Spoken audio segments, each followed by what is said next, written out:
Le stade de la Méditerranée plein comme un œuf pour cette demi-finale inédite du championnat. Le Stade Toulousain dispute sa 6e demi-finale en 10 ans, c'est plutôt un habitué. Pour les Ciels et Grenats en revanche, c'est une première. Première mêlée, première attaque, Christophe Delot pour Philippe Carbonneau qui joue au pied dans le dos de la défense.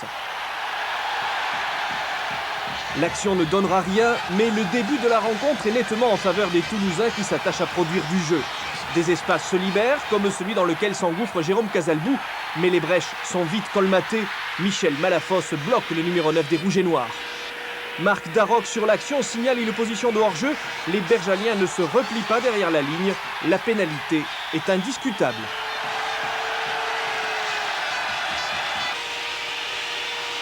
Sous les yeux de Marc Cessillon, Christophe Delot échoue dans sa tentative.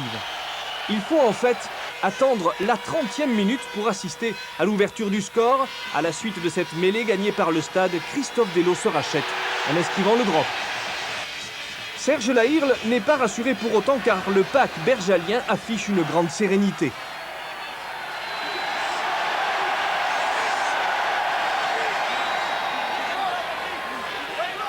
Cela dit, sur ce départ des avants isérois, Marc Cessillon sera pénalisé pour une protection illicite. C'est alors qu'Émile Tamac, des 50 mètres en coin, transforme la pénalité. Le champion mène 6-0.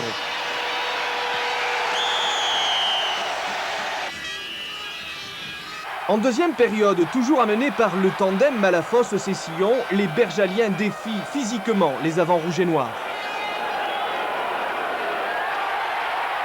Le combat est acharné et l'avantage isérois. Toulouse recule et encaisse le choc. Mètre après mètre, la formation de Michel Couturas s'installe dans les 22 mètres adverses. Les percussions répétées des puissants avants de l'Isère empêchent toute initiative côté toulousain. Il faut plaquer, plaquer et surtout ne pas craquer.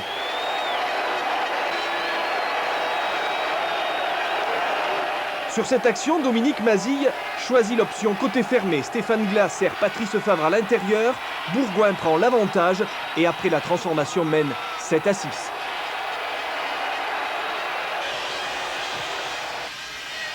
L'emprise des Ciels et Grenats sur le match se poursuit. Elle est pratiquement sans faille. Le Stade Toulousain passe un sale quart d'heure. La pénalité accordée à Patrice Favre sur cette action ne passera pas entre les poteaux. Régulier tel un métronome toute la saison, l'ouvreur bergalien connaît un jour sans. Sur la relance, Toulouse ne s'organise pas bien pour la bonne et simple raison que la défense de Bourgoin-Jallieu ne le permet pas. La troisième ligne sans cesse aux abois a quadrillé le terrain centimètre carré par centimètre carré. En fait, l'agressivité des Isérois a réussi à dérégler le moindre rouage de la machine à gagner des champions en titre. Marc Cessillon est bien sur le point de conclure, mais il est plaqué à quelques mètres de la ligne. Pourtant, les stadistes vont commettre la faute. Marc Darroch sévit à juste titre. Nouvelle pénalité. Cette fois-ci, Patrice Favre ne se fait pas prier. Bourgoin mène 10-6. 10 points marqués entre la 42e et la 48e minute.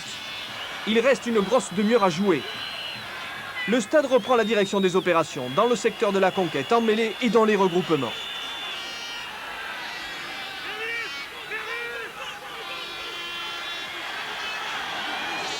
Conclusion de cette reprise en main, le Stade Toulousain revient au score 10-9 après cette pénalité.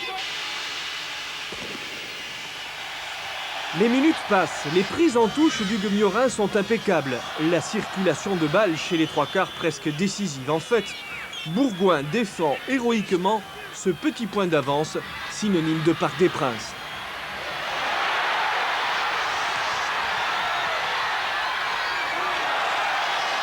« 80e minute, les supporters rouges et noirs ont plié banderoles et drapeaux. Le match est, semble-t-il, joué jusqu'à ce drop de Christophe Delot qui monte dans le ciel de la Méditerranée, frôle le montant droit et tombe dans l'embut.